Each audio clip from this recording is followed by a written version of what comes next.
Now let's learn about multicolored objects. An object that has been grouped can be shown with more than one color without ungrouping it.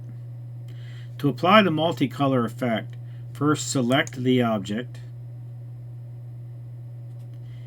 then select the colored circle from the shape window,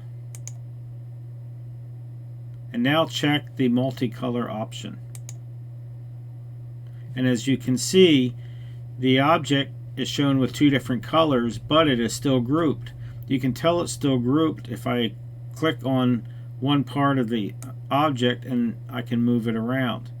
I can also shrink the entire object and grow it.